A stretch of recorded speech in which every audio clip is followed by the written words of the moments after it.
विकास लाल यादव कमालपुर से आपके क्षेत्र से और कोनो त्रुटि हुई घर का भाई और बेटा समझ के माफ करो। आज बहुत खुशी के बाद माँ सरस्वती जी के प्रांगण में हम लोग कलाकार आ रहे हैं। आज कुछ कलाकार चल दिए हैं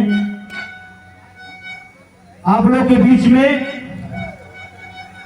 एक छोटा सा भजन, आशा ना पूरा विश्वास में आप लोग की पसंद आई।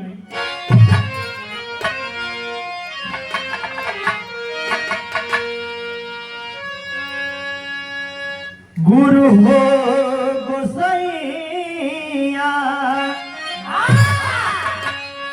पड़त बानी पैया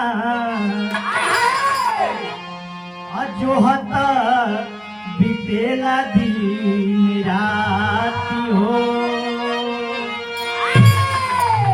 हमरो नैया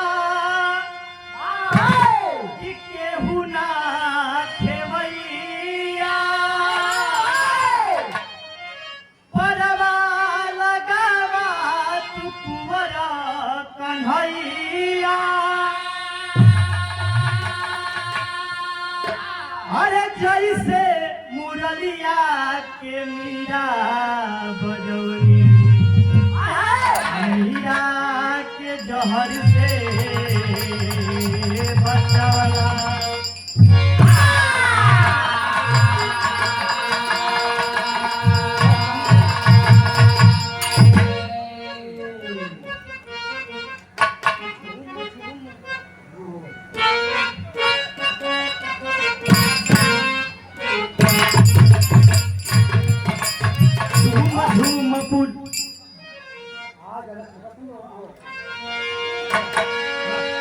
झूम झूम पुरवैया मैया के केस सवारे।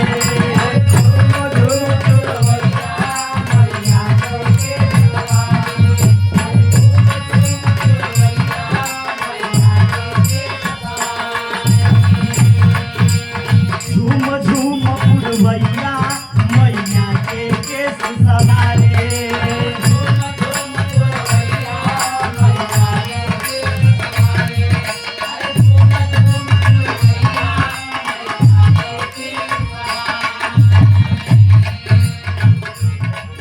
गंगा के अविरल धारा माई के चरण पखारे। गंगा के अविरल धारा माई के चरण पखारे। गंगा के अविरल धारा माई के